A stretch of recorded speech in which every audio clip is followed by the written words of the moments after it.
बियाह भइले पूरा 3 महीना हो जाई अब कमाए का बोलाए हसीना हो।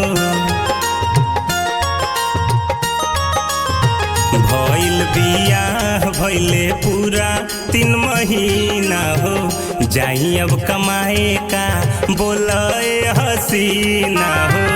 कि बिना पैसा के चली नहीं काम हो आ जाए तो कमाए धन हो कि बिना